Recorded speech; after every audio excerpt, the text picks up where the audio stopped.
political space, and today promises to be an interesting episode of the show. There's a lot to talk about. I think we have about 5 issues on the list for this evening. Barrister Kurtis Adigba is with me in the studio. Nurudeen Adegbengro is here in the studio. Joseph Folorunsho is unavoidably absent. But of course, we would always have interesting conversations on the round table. A lot is happening. We, of course, are keeping our eyes on the activities of politicians in Nigeria. It's a political show. And so for every move, every statement that our politicians make at this time, it's just right that we keep our eyes on the ball, because, again, things are happening very, very fast in the political space.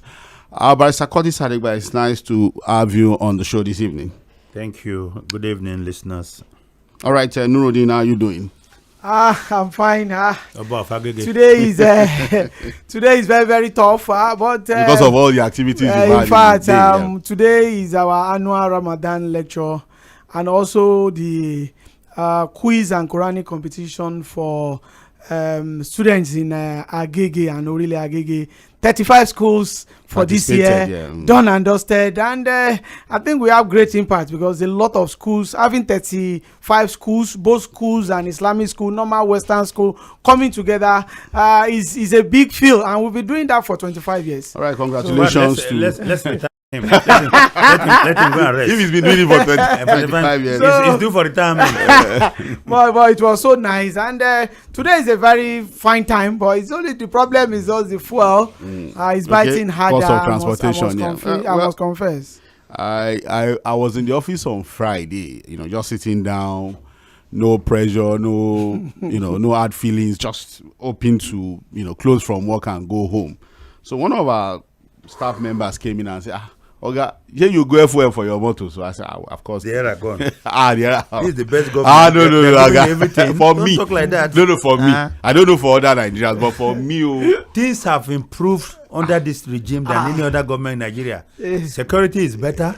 The economy is working for everybody. What are you talking? I know the sarcasm when I say it, but no. but I'm saying for me, the era of fill up has gone. So what you just do is to. Senator Oshomole told you, yes, that the price of food has crashed so much. No, he's a senator. That even Nigerians are complaining. Nigerians are complaining no, about he's the a low level. Listen, please appreciate your country for. No, but for somebody that is taking free money to. I don't know about that. No, he's taking free money to take no, really. For newspaper. I understand by Sarkodis. Part of his specs. It's also to carry a woman in the private jet and massage her leg. And I don't have that kind of privilege. So we live in a different world. And you are not a senator. And I'm not a senator. You don't want us to see your own. I don't get that level. Madam, don't listen to me. When last did I even see a private jet to start with? Of entering it. Not enter. Did I even see that this is a private jet? I think the last time I saw a private jet was when I went to the international airport. There's this company that handles most of the private jets. Okay, by that. Executive jet or something. There's a company that does all that. Ask your friend, Festus Keyamo, he will tell you the last time he saw one. He's the aviation minister, so he's. And I was just seeing from afar, they have this number of aircraft for. Near that hotel. Yeah, near that hotel. Legend Hotel. Exactly. Is it not from their first floor? Don't enter, I'll just touch it. I will touch it, I've seen it, but I can tell you, people have beautiful special jets in Nigeria. Well, anyway, so we thank God for life. So, but it was that staff member that told me on Friday, Oga, fuel is now 1,013 naira. In fact, you would have to struggle to get it. So I left Friday evening, and I discovered that all the way from Anthony, Maryland, I was only able to get from a very small filling station around Ojudu-Beja. Others had locked up. In fact, those ones were already planning to lock up. To adjust. Yeah, adjust. So for the price. But because they saw, Gamiland FM, so they allowed me to just buy. So I didn't do a fill up. Panic buying. I did. At least I took it to half of my tank, and I know that. Why you form my hand for full am now? Full care, but it's well and good. I think all the filling stations are back to business, but prices have been adjusted upwards. We are now officially well over 1,000 naira per liter. When we talk about the global impact of crisis, yes, people think that because it's far away, thousands of miles away, it has nothing to do with me. We all feel it. I heard people who were praising the president of America say, Listen, here we are now. They just small thing that they did over there. We are feeling it more here. And it has not ended, though. It has not ended. Even in America today, the gas also is $3.45. Price of gas gallon. Has gone up. So moving from $2.79 and impacting seriously the cost of living. That's why Americans are questioning why they had to go into this war. It was completely needless in the opinion of a lot of professionals and analysts in that country. But just what it is.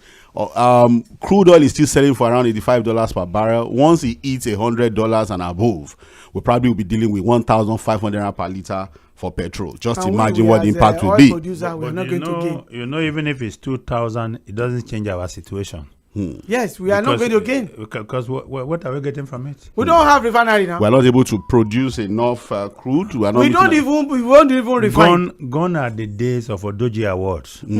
Where there's enough money to give out to people. Where the government will say, we just have enough money and we think we should pass some to the citizens. There's this constant argument. If every time they need to do something for the welfare of the poor people, they will tell you, oh, it will lead to inflation. Yes. If you do that, it will lead to inflation. But one person will still 150 billion. But no inflation. And circulate it among no inflation. No inflation, yeah. And so you can't just do that. That is poor economics. How do you want to just hand out monies to people? It will lead to inflation. But the billions of naira that have been stolen from the covers even of some now are trillions. They don't even know what has happened to them. And then NPC probe is still there. Well, Barrister, I'm sure there's still enough time to discuss our reality. But I think we've come to accept it, to continue to hope that we have leaders who understand that governance in itself is about the welfare your friend said this and well-being of the people. Your friend said that the problem of Africa is that we have leaders who are not prepared. We've had people, they just find themselves. Yeah, he said that's the problem of Africa. They are not always prepared. They come in and they mess things up. But we have people who claim they've prepared all their lives for the job. Like who now? I don't know, Barrister. And they still fall down. But I'm just saying. They're going to feel it. We have some certain people that even emergency presidents in Africa, and they leave a cause that people are still remembering them. Look at in Ghana, what Lawrence. Yes, now what he did in Ghana stabilize the politics of Ghana till date. Well, I think it's about personal principles, choices, and the legacies these leaders want to leave. Of course, people will argue, because that's a statement coming from Chief Olusegun Obasanjo, who also had the opportunity twice to lead this country. Twice, yes. Twice, because military, then 2 terms.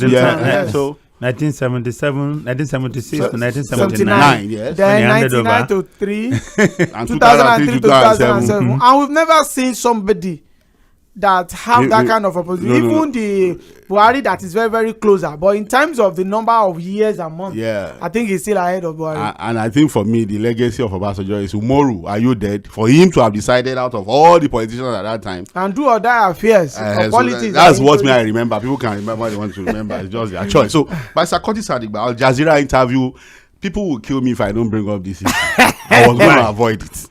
But people kept saying, no, you guys have to talk about it. I've had several requests saying, look, Political Roundtable will be incomplete. It will be a disaster if we refuse to talk about that head-to-head interview of Daniel Bwala with Mehdi Hasan of Al Jazeera. I've seen your opinion, Barrister, but I would like that you share that opinion with our listeners. I've also seen the reaction of Daniel Bwala himself. I'm going to try and put that out. It will be unfair to talk about what has happened without what he has now put out as a defense for what Nigerians have considered the most disastrous interview from any presidential spokesman in the history of Nigeria. So Bwala accuses Mehdi Hasan of opposition-style journalism. I don't know what that means. We'll talk about it. Over past anti-Tinubu comments. How true is that? According to Bwala, he thinks there's something called opposition-style journalism. I never learned that in school, but I'll read out what he has said and his interpretation of what is called opposition-style journalism when it comes to interviewing a guest. So we ask ourselves, how true is that? What was the issue? I had a conversation with Nurudeen before coming on the show. Who do we blame? By Kurtis Adigba, the appointee or the appointer? The people appointing these guys, or the person appointing them? Where's the problem here? Both of them. What about the issue of credibility? I was telling them, in this business of public relations, Barrister, I think we need to understand that perception is bigger than reality. For you to change the narrative, for you to even sell anything, people must trust you. They must believe in you. They must see you as somebody who is credible. But you know the problem? Yes. Presidential communication is a strategic field. Yes. It's not for every comma. That's it. And people do not understand that because people don't understand that the mere fact that a journalist does not mean you are a good person. Of course, yes. We've seen that severally. Yes. It's a nuanced field. You must know it. You must know how to do it. You have to study. In fact, in Harvard and some George Washington University, presidential communication is a field on its own. You know, because you are talking to the people, and once you speak on behalf of the president, yes, it's deemed that the president is speaking. You understand? So what would you say to a presidential spokesperson who lacks credibility? He has to get one. If he doesn't have it, and can he give what he doesn't have? No, the way he can get it is this. I think people think that when you speak for the president and you go out there, you must win all the time. Sometimes you have to accept defeat. Sometimes you have to humanize the president. Get people to understand that the president is, after all, a human being. He can make mistakes. He can get it right. He can get it wrong. All right. But what is important is the intention of the president. Are they malicious? Or are they intended to solve problems? Are they intended to solve problems? But the problem here is that every presidential communicator, I think the only person that came close to getting it right was Segun Adeniyi. During the Yaradua era, where you see it, sometimes he comes out openly to tell you about what the problem is with the presidency. And people didn't like that. So what you are saying is that, look, there's no place for lies and deceit. No, you have to be factual. And that's why he had the problem. Because Mehdi Hassan, if you know him, is hard charging. He does his research. He's fierce. He has no... In fact, it was from him that I heard that immigrants come to America to solve problems. Not to create problems. And that as a result of that, Trump is the problem. That's why only immigrants are marrying him. And he gave evidence of why immigrants are never married an American because when they come in, they come to solve his problem. They come to solve America's problem. We'll go into this issue. I'm sure we have a lot to talk about when it comes to this Boala matter, because Nigerians want to hear our opinion on this particular issue. I'm sure Nurudeen also has a number of things to say. I keep telling people, journalism is now like the only profession that everybody... But he's not a journalist. No, he's not. He's a lawyer. He's not. So you have to cut him some slack. Are you talking about Boala? Yes, he's not a journalist. No, I'm talking about Mediazan now. You know, people are in the habit of wanting to tell journalists how to do their job. They don't tell doctors how to do their job. They don't tell lawyers how to do their job. But sometimes them tell us. I have clients who will say to me, "Lawyer, you are too soft. You know how you should do it. I want you to do it that way." But would you accept that kind of... if it's against your professional ethics? If the suggestion... Or the way you actually see things professionally. I think it's a matter of approach. Let me tell you a story. I know we need time. Time, yes. Look, in my place, in those days, we would go to court. There's this man, my father's friend. All he watches out for is the lawyer who shouts. You say, look, the way that one is shouting was vibrating in court. He's a very lawyer. And this one is too gentle. He just be speaking English like that. Say, no, don't hire that one for me. It's a perception game. Perception thing. Yeah. I did a matter whereby it was the Onígbàjọ, the former attorney general. Onígbàjọ, he was sacked, you know. And after the court section, I and Onígbàjọ and the other lawyers, we had to ask, you know, solidarity of lawyers and all of that and all that. And my clients were angry that I was talking with the opposing lawyer. And they went to the law firm and reported me to my boss. After this man was talking to our opponent. Yeah, who is now a pastor Pastor will redeem in London. And Leke had to call them to say, look, lawyers are not litigants. They are not enemies. And they are not enemies. We are not enemies. We don't fight ourselves. Even after the hot arguments in court, we still meet outside the court and say, "Learned friend, shake hands, exchange notes." So it's a matter of perception, really. Okay, it's a matter of perception. We'll discuss it. I hope enough time to really just discuss it and give our opinion on that. And then Obi has formally registered with ADC. A lot of people don't know that. Look, where he registered before? This is official now. He has now picked up the form of getting ADC a card and has now gotten a card as a registered member. Those were declarations. Those were in Egunugun. He just did it. He just did it. The one is declaration in Enugu. Those were just declarations. Because people have been saying that he has only declared for the ADC. He has not really registered as a member. Now, if he has online registration, he has now, yes, he has done everything he needs to do now as a member of the ADC. And I think Nurudeen, have you registered? He's a journalist. Is partyless. I think I think this must probably be a message to also the obedient supporters of Peter Obi. That is not just to stay online and say you are obedient. One of the ways to also get behind him, we said if he must win the primaries, is to go and register. We said Obi need believers, yes, not supporters. Believers who follow his full step. And I think that's what he has tried to do. So, because again, if they would do the primaries on what we call, what's it called? There's direct primaries. It means that it would have to be only registered party members who can give him the ticket of the party. So, maybe the obedience, ordinarily they have HAP that they've registered themselves. So, easily. They have to go and register with the ADC. Easily to mobilize themselves for. I like what Kenneth Okonkwo said. So, yes. If they can mobilize, they can still. Who is not with Obi is a disobedient. Okay. All right. So, but Obi has vowed to challenge new electoral act in court. We discussed that. If there's really anything that can be done in court at this time, is accusing INEC, APC, of trying to dictate the choice of candidates for primaries. I know the aspect of the law is talking about the idea of how primaries are to be conducted. Electoral 2022 allow for 3 ways for parties to choose their candidate. It could be direct, indirect, or consensus. But with Electoral 2026 as amended, parties are left with 2 choices. It's either you do direct. I also have the same opinion that why would INEC, why would the Electoral Act decide how parties choose? The political parties, how their candidates. Because even in court, there are some certain cases that we've seen that they said is within the ambit of the party to go and do some certain things. Barrister, there are political analysts who have said this is a booby trap. This is intended. Obi has also said, look, this is probably a trap, that the opposition politicians have to be very careful about. Yes. Our democracy is sick. It's a kwashoko democracy. We are not even trying to improve. We are creating more problems. We're creating more problems. We're creating layers and layers of problems instead of simplifying the process. Because I need to ask, why did we even touch that aspect of the Electoral Act? What was so important about removing indirect primaries?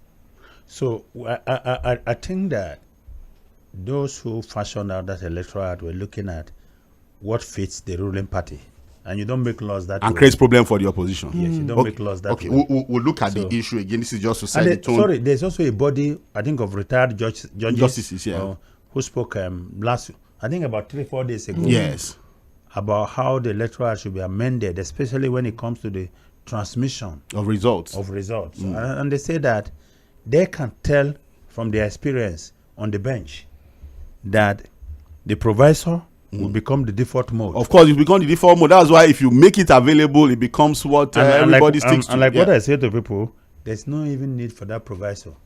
And what's my position? Very simple. The law says this is first and foremost the primary source of result. That exists. It says when you get this primary source, transmit it. You transmit it electronically. So if there is no transmission, this then becomes the source of that result. Without any proviso. But once you give the proviso, it becomes the default mode. Everybody resorts to it. Exactly. Legally, that's what will eventually happen. They were using bitter cola to thumbprint, so they didn't have fingers. Fingers in a place where they are given an opportunity for them to vote, So I remember Guinness, everybody in that community suddenly had no fingers. And it became a problem. Well, we'll look at that part of the conversation. And then Oyo State talks took over. I saw the videos. Beat people up. The Wike faction of the PDP had tried to conduct their congresses. They did that of Oyo and talks, beat the hell out of those who were aligned with those Wike. Those are spiritual talks.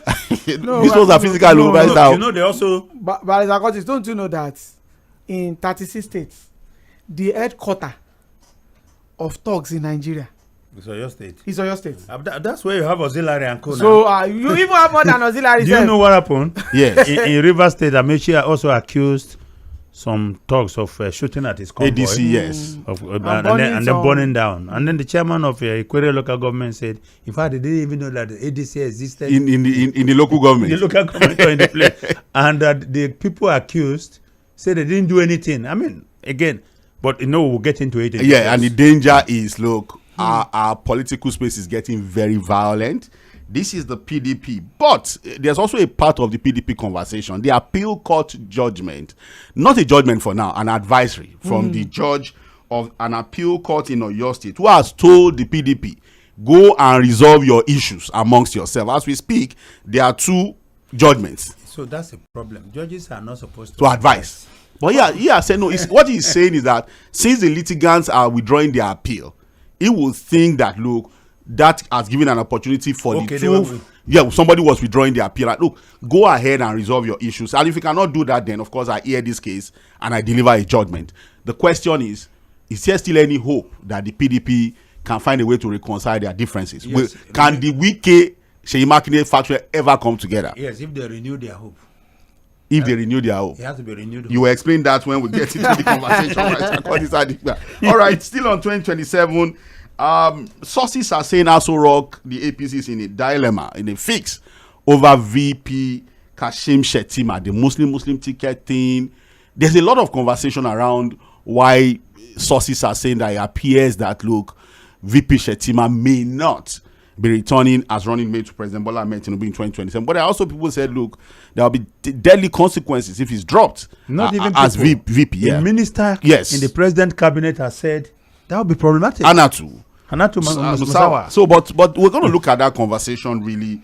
What do you think? What's going on? Well, I don't mind if they pick me to replace him. You are not here. Well, you are from the north. I'm here. I'm not center for that matter. You are from the north, but the super minority from the north. Even from your state, self. I'm from the north, but I'm not the northerner. So the north past north. And don't forget that if you want to talk about north, Shettima are not even from minority in the north. But at least it's from the far north. Even in Barrister Kurtis' state, they are still even trying to become governor. They have governor. Well, I know you don't know. Maybe his own is going to open up for his people to become governor. No, don't go too far. Governor is too far. Speaker first. Why are you talking? Let's get speaker first. Now you don't know if you now have vice presidential ticket. But you don't know that one will open for. There's nothing God cannot do. If a Goodluck Jonathan, if he did it for Kogi State, and he did it for Kogi State too, and did it for Bayelsa, who says anything can happen? And then finally we'll go to Ondo State.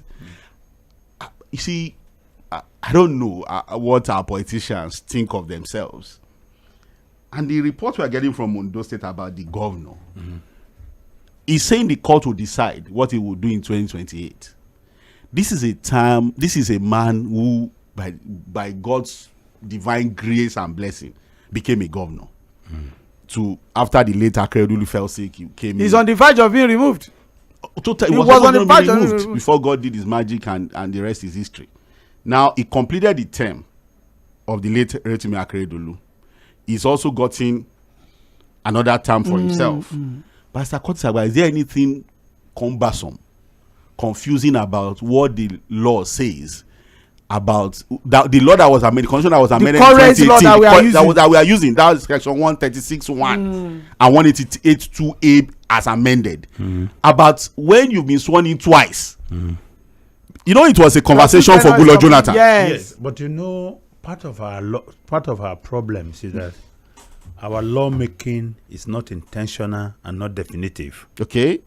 In the United States, they solve this problem by an amendment which says that if the president dies or is incapacitated, yes, or something happens to him, and his deputy took over, and still completed 2/3 of the term of the late president, it will count as a full term. A full term, yes. If it's less than that, it will not count as a full term. Now, if we had such clear specification in our constitution, we would then be saying, okay, Jonathan, was it 2/3 of the first tenure of the tenure of Yaradua? If it is, then it falls within. That means it's counted as a full term for him. If we apply to the same thing to the governor of but when it comes to terms and all that, how do you do the calculation? So you know mathematical calculations in law can be problematic. No, here is it. I'll never forget the 2/3 of 19. A term is 4 years. Good. So how do you break 2/3? If someone spent just a year and dies, it's not even done up to half of yes. the time. If his deputy succeeds him, It's done quite enough. It's a full term. Full term, yeah. It's a full term. What of 2 years? Well, it depends on what the law specifies. Now the law is talking about 2 years. Nigerian law. Yes. Yes. In the constitution. Yes, he's talking about 2 years. I've seen lawyers who have said that the law is talking about 2 years. It is specified. Fine. So So- he just said that if you complete If you complete. No, what the law says that if you have been sworn in twice. Twice. And- But is that not but clear enough? as a deputy governor that become governor, duty bans, he was sworn in. Yes, but And he just won twice. another No, election. that's the argument. That- and this is what Justice Salami, Yes. retired, said. That Goodluck Jonathan will have problem if he becomes a candidate. Because the clear letters of the law says if you have been sworn in Twice. Now, Every other thing is a if proviso. we have a clear provision that says for it to amount to a term, you ought to have spent this number of years or so. But don't you think the clarity should be in the number? Because if you talk about years too, it might be difficult to exact 2 years exactly. Because these things might not just come. Because for example, if it comes a day before 2 years, what then do you say? If it comes, it's still within 2 years. No, sir. You don't understand what I'm saying. If you say, if you spend 2 years, so it means that you spent anything a whole term. Anything short of 2 years. So if it is 1 day to 2 years, 1 day to 2 years, What- and you are sworn in. And you are sworn in. it is not 1 day to when it's supposed to be 2 years. Yes. Yeah. And you are sworn in. It's still a full term. It's still a full 1 If day that's the before 2 constitution. years. It's still Yes. a full If term. that's what the constitution Just specifies. 1 day before 2 years. Yes. Yes. But if Or you 1 say day after 2 years. One Maybe day it's the after grammar. 2 years. After 2 years, After sorry. 2 then years. it doesn't count as a term. That's what I'm saying. But is that not unfair? Just 1 day after No, 2 it's not years. about fear. It's about the law. If it's just like days of, Okay, go on. it's just like the day a particular party is supposed to present its candidate. And a day after they were not It's a able day to. after day because he have day and night. Let me So ask it's you- very, very clear. Let me ask you a question. If JAM says tomorrow is the final day for Exam. submission 12 for you midnight. to qualify for the exam, and you don't submit that day, will you say JAM is unfair to you? Okay, but barrister, on this one now, section 137(3), judge talks about if you've been sworn in twice. Twice. And That's what I'm And saying. section 182(3) says if you're sworn in twice. But Governor Aida, that's why he's saying that the court will decide. As no, he wants to test it in That's court, and why- it's very no, good. That's why they are bogged down our judicial system. with cases, You file a case now. That case can take you 5-10 years before even when you go to the Supreme Court, because politicians won't let these justices rest. And the problem is that political cases are time bound. He knows already, That he cannot go again. But- he just want to try. but the thing don't sweet him now. Interestingly, we'll talk about a decision of the appeal court, Akure division, stopping a federal high court from delivering judgment on this same matter. Barrister, But you know how that happens. how did it happen? How could Okay, that have don't worry, happened? I'll tell you later. A court stopping a lower court from delivering judgment on a matter. Because you don't know what they filed. They probably went there and accused the judge of being biased. That's it. So we'll talk about it. Interesting conversation by Kurtis Adigba. We'll go straight to Daniel Bwala and Mehdi Hasan, the Al Jazeera interview. We have a soundbite of just about 2 minutes to set us talking about what Nigerians have considered a complete disaster. The worst that has ever happened to a presidential spokesperson in the history of the country. I don't know. Look, as bad as it's bad. I think that's hyperbolic. Barrister, I don't think. I've watched interviews. Look, one of the people that I consider to have also performed poorly would have been our guy Femi Adesina. You know, he was one that started the Wailing Wailers thing with Garba Shehu. Yeah. I think part of the problem with that interview Yes. that Daniel was not even assertive because he was defensive. If you watch, Mehdi didn't give him the opportunity to speak. And that was because he kept denying that he made those statements. That's it. And then trying to put a contest. Barrister, let's listen to him. I think that would get us talking so that we are not mixing things up, because there must that aspect of denying. I told Nurudeen about it. He would have held himself if he had not denied those things. But again, let's just listen to this soundbite, a mix of the things he had said in the past. You know, I think this will get us really to understand the context of that. You know, he was also talking about context too, and that was completely nonsensical. I'm using a cup. The contest is the contest. Okay, all right. It's still Political Roundtable, mainland 98.3 FM. Let's listen to this soundbite, and we'll be right back.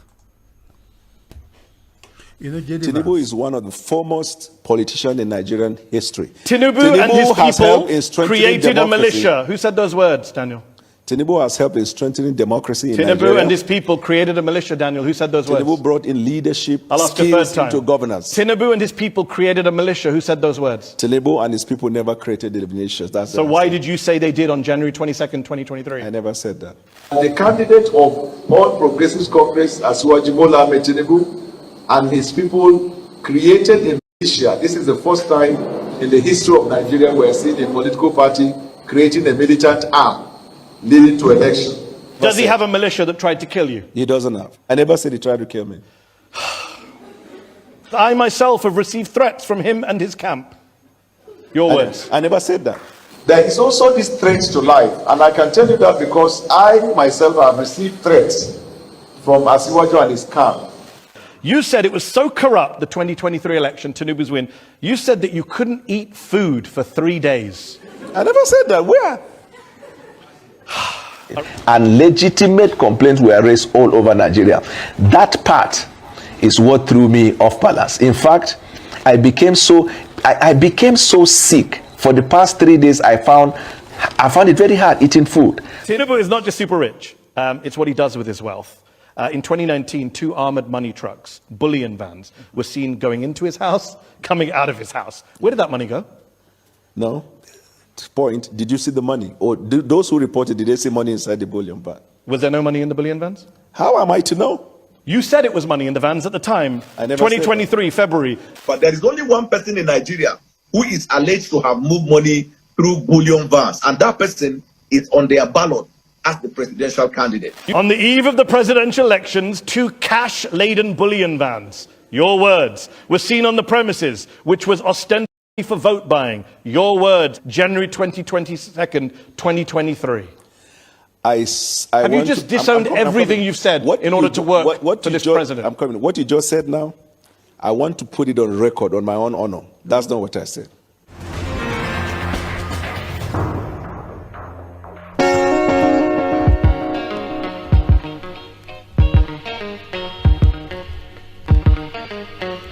Well, interesting. If you ask me, have you just disowned everything you said in the past just to work for this president? Mr. Kurtis Adigba, you've watched this interview, and I've seen your opinion, but just share your opinion about this interview with our listeners. This was one issue I didn't want to talk about, but a lot of people sent me the video and wanted me to make a comment about it, and I think there's just one problem. This was an interview Daniel Bwala wanted. He even shared it. He talked about it. He wanted it because he loves the global stage.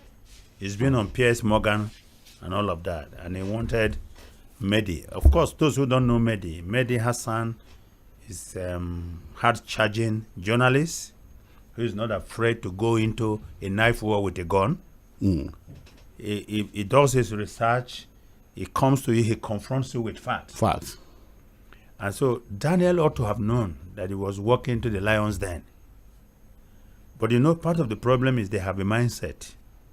The mindset that bullies and intimidates local journalists. The way they behave with local journalists. In fact, one day I had to send Ajuri Ngilari a message. If you guys have this mindset, when you are going on TV, why do you go to Arise TV? You can as well decide not to go. You go there to fight them. They ask you questions, you are fighting them. Now, those who felt that, someone like Rufai Hussaini, is too combative, toxic and combative. The only difference is that Mehdi Hassan is a bit more creative because he confronts you with the facts. Now, and he doesn't try to out-talk you. No, I think here's the problem with what happened. Daniel suffered from self-imposed amnesia. and then he wanted the rest of us to suffer from collective amnesia. To suffer the same problem. Now, of course, Daniel has been on the map. He said all kind of things about Tinubu. And when he was asked by journalists in Nigeria, he has a pragmatic answer for all of them. Where was I then?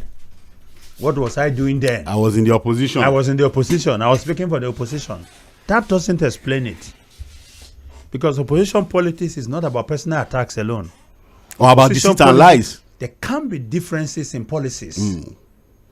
You can look at the pedigree of the candidates and then draw polarity and ask the voters why they should go with your person and all that.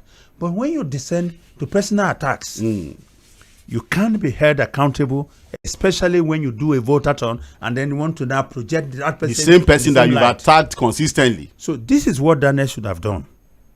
He should have blunted Mehdi Hassan track of questioning. From the beginning. And all he needed to do is, listen, I've said terrible things about this president. At the time that I said those things, I really believed them. I was convinced about them. But listen, I worked with this man close to 2 years. I've seen him at close range. I have a front seat. I speak to him, right? I've had serious conversations with him. I've seen him in action. I now believe that I'm wrong about those things that I said about this And in president. fact, I want to apologize. Yes. Either you apologize or say, I am wrong and I take those things back. Do you understand? Yes. So don't keep quoting to me what I said in the past. Yes, I said them. I believed them then. But now that I'm in the corridors of power, working with this man, that would have stopped Hassan. Then the conversation will have changed. Would have changed. to more of policies. What now changed you? Yes. It's not going to be reality. What changed you? Because- And then you can talk about your because personal... he was denying, the guy kept coming at him. Look, I give people this example. The former coach of Chelsea and Manchester United and Tottenham, Jose Mourinho, had an affair in London. And the Sun newspapers got wind of it and they went investigating. They found the lady he went out with and all of that. And they confronted Jose Mourinho. They said, look, we found that you had an affair and all of that. And that. If Jose had said, I did not, then they will bring out all the evidence. They might even bring past stuff. I was. Yes. But you know what he said to them? He said, yes, I'm an adult. I'm an adult. I'm handsome. She's beautiful. I owe one person, only one person, an apology. That's my wife. I've already apologized to her. And she has I've forgiven also me. told my children. That blunted. So any other thing, you are just That one is second. Those guys couldn't go further. go further. Yeah. But if you had denied it, If you had denied oh it. my goodness. Now, if Daniel had said so, I said those things, I'm not denying them, but I was wrong, and I take them back, right? Now I work for the man, and I will tell you, he's an excellent human being. These are his selling points. This is who I think he is now, and that's why I'm projecting him. If I don't believe him, I won't be working for him. So, can we talk about more important issue now? And then we can begin to discuss you would have- policies. Yeah, we'll have opened Now, another chapter. Yeah. So, by denying Multiple and times. trying to obfuscate the facts, and then sometimes asking for contest, it gave Mehdi the opportunity to do the drip kind of damage, reputational damage. Yeah. So what happened was like a public barrier of his reputation. That's one. The second thing is that he came there with the mindset that they tell us in this country, oh, the economy is doing better. This president is better on security. Without facts. Without facts. He didn't have the data. Ahmed had the data. and he's speaking to the Because on the data. issue of insecurity was data driven from Mehdi's fact, point, from Azan's point. He said there is an uptick of 26% in the number of deaths More in killings, Nigeria. yeah, more deaths. And he gave it to year by year. And if I were Daniel sitting on that seat, you know what I would say to her? This president inherited a terrible security situation. And he has not made it better, you accept. This president believes that progress is incremental. We have denied the terrorists some space. Remember, people used to come into Abuja. But that's not easy to do again. That has not happened. Remember, people couldn't go to churches to worship. That has stopped. However, this president believes that so long as Nigerians still feel unsafe in their homes and on the roads, his job is not finished. For listeners, Now- please don't get us wrong. We are not trying to do his job for him. We are not looking for any job here. No. Again, we are just saying that, look, sometimes This is the way it's done. Even in the most advanced democracies. He Yeah. should have moved forward to say, listen, this president believes that terror has no place in Nigeria. But you understand something? We can get it right 99%. The terrorists will get it right 1%. The publicity that they will get from that 1% success, we undo our 99% effort to change here. because they're looking for that publicity to spray tears and fears around the country. But here's the truth. This president is determined to get rid of terrorism and make Nigeria a secured nation. And Mehdi, let me tell you, I agree that in the last few years we've had an uptick in the murder rate or in the killing rate and abductions and all of that. But you know it takes time to combat these things. This president has invested so much money in technology. He's invested so money in hardware and all of that. And I can tell you, Mehdi, when we meet in the next 12 months, if God spares our lives, you give me a statistic that is lower than this. So what do you think happened to Daniel? This is no, I think he went with the mindset that he's dealing with journalists who don't question their claims. You know, if he had been a Nigerian television station or a Nigerian journalist interviewing him, if he says that, you know what, this president has done so much for security, today the terrorists are on the run, he has reclaimed local governments that were based upon, you understand? We just gloss over it and we move on. Don't forget it was in this studio that we said IGPs are not giving metrics. No KPIs. Before you were sworn in, we have incidences of 29 kidnappings every day. We want you to bring it down to 10 and possibly eliminate it. Then the man gets a job. He gets the job, and the thing goes to about 150 a day, and he still holds his job. And he still keeps his job. So this is the problem. I don't think that Daniel Buala is a bad person, and I don't think that he's a dumb person. So what happened to him? Every good worker has a bad day at work. So that was a bad day. I think that was a bad day. I think it was terrible. Because he was not prepared to confront the real issues.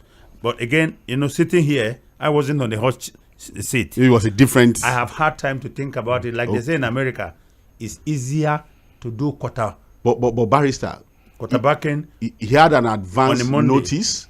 He prepared for it. He even shared a video of where he was researching.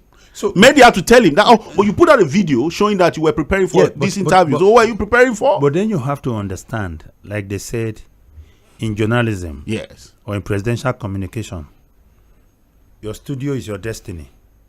The studio is your destiny. Once you enter it. In other words, the people you meet in the studio determines how you come out. And the way they throw in their questions. Yes, and the way they throw. Okay. So it's not the same way Piers Morgan will ask you that Mehdi Hassan will ask. Yeah. It's not the same way. But for somebody like Buala Nurudeen, I'm sure that, look, like you said, barrister, he wanted the interview. So he probably would have researched into the questioning pattern, interview patterns of Mehdi Hassan. This is a guy who in his interview would debate you. Let me tell you something. Yes. In the presidency, there is a constant scuffle on who will occupy the most prima position when it comes to speaking for the president. Speaking for the president.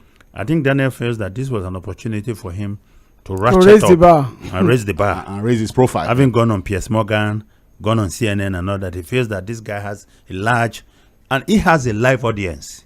So you could see people chuckle, you could see people clap hands, and all of that. So for him, it was an opportunity, you know, to ratchet up his profile, his profile and his desire to get to that apex. Unfortunately, it didn't work out well. Yeah. But I think that if by and large, Daniel is a good speaker any day, you know, he can hold his ground against anybody. But what he didn't anticipate is that he was coming up against a hard, charging, factual. I'm coming to you. Factual. Barrister, you said something. Yeah. And I think it's a position we've held severally on this show. Being a good speaker does not mean you can be a good spokesperson. Being a good journalist, it's not even a birthright of a journalist. You cannot. The fact that you are a good writer, a good journalist, does not make you a good person, good spokesperson. Barrister, it's an act. It's a field of study. Yes. It's even a skill. It's a skill that you need to acquire. You need to acquire.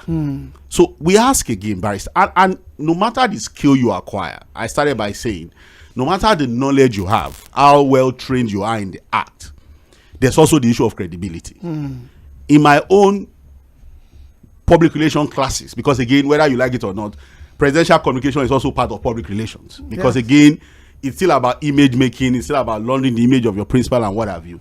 And there's one thing they will tell you in every class of PR: you only deal with the facts. You don't deny the facts. You can walk around the facts that you have just done. Again, the data of insecurity in Nigeria shows that the president has not done well. In fact, it's even gotten worse than he met it. But it's not for lack of effort. Not like that is you force accepting. Yeah, you accept. You force accept. And say that the president believes that progress is you cannot begin to talk about what you are doing, the effort you are making. But once you deny, there are areas he has done well, there are areas he's still lagging but once behind. you deny and you meet journalists like Mediazan, you are in trouble. Is this a problem of the president also not being very good at choosing people who can do the job for him? Because there are people who have questioned why the president had to even go for people who have said terrible things about him in the past. In this same studio, we Yes. talked about it. That this is a president who wants to look very good, a forgiving grandpa. They said all kind of terrible things about me.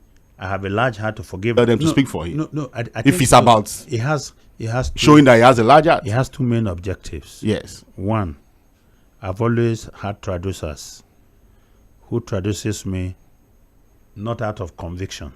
Don't you think it's just to ridicule them, make them That's do what their I'm words? saying. Yeah. So they use their mouth to abuse me. They're going to use the same mouth to praise me. So, and that one has. Well, how does he something to help do him? with the image making? Does that No, help the image of the president? It's not about the image. Or he doesn't care? No, look, the image of the president is built in that attitude, in the sense that His adversaries will always come to eat their words. No, they are projecting him Okay. as a forgiving grandpa who has a large heart. Okay. That's one. The second leg of it is that they were not actually convinced about the things they said about me. Maybe they heard from some people and they ran with it. Do you understand? Yes, sir.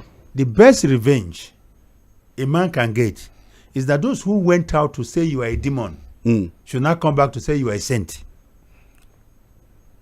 And those people that will but listen, the receivers. losing their credibility, So right? he doesn't care.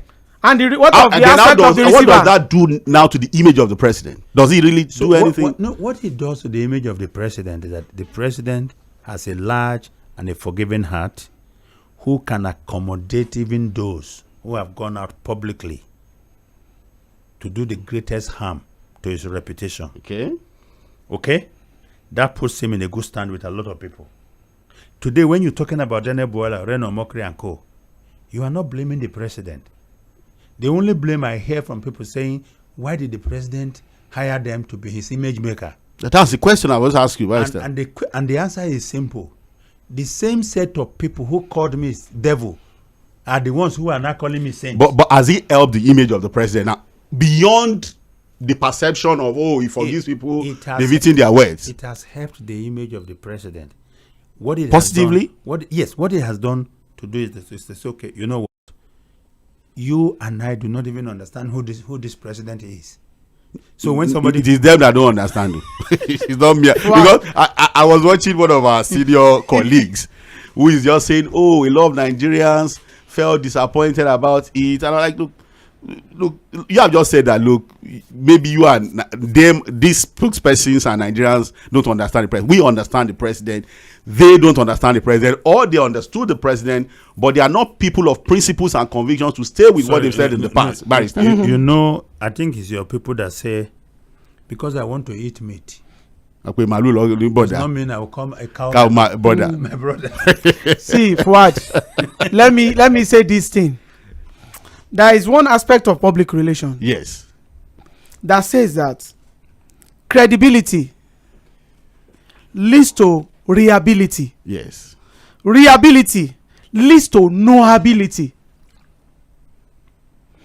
If somebody is a spokesperson or is a source of an information, if it's not credible, no matter the high level of truth in his message, it will not fly. The credibility will rub off badly. See, lack of credibility will as rub off much badly. as I agree that being a spokesperson is not the birthright of journalists, but I can tell you that journalists, being spokesperson, at least in Nigeria, they have done well. Better than some of these people. Better than some of these people. Look, there is a course called critical writing. Critical writing. You want to go for an interview. You are not reading books. What I can pick out from Buala's performance is not researching into what he's supposed to be researching on. But Barrister, The reason why I'm saying this, and let me break it. He did not do research. He did not do research because he didn't have any knowledge of public relation, or maybe he just got the certificate. He was not doing into public relation. Well, PR says you must research. You must research, and don't forget that ordinary race model will help him. It starts with research, anyways. Yes, so it's going to help him to do some certain things. You will have watched the clips of this guy. How he asked his question. How he asked his question. You know that he's an attacking journalist, especially when he has and the he facts. attacks you with facts. With facts. Yeah. 2, you know that he always said traps For you. for any of his Barrister, interviewing. at some point, media has said, "Look, why do you keep falling into this trap?" That I've said The for guy you. was even shocked Shocked. that You are not so that intelligent. He had to this done it person. like 3-4 times to him. And you are falling inside And it. that, look, once I do it, I expect that by now you should understand my pattern. Then- and so the guy asked him, "Why do you keep falling into this trap?" Then Fuhad, let me add one thing. Barrister Kurtis have mentioned it in Villa, because all those people speaking for the president, either online, either through whatever, they're supposed to have a synergy. Everybody is working on his own, because when you want to go for that kind of interview, everybody must sit down. Everybody will give ideas. They will have done research, and there are some questions they will ask you because you want to go and represent our president. But everybody is working on his own with ego. Then another thing that I see in Buhala is this public communication is a business on its own.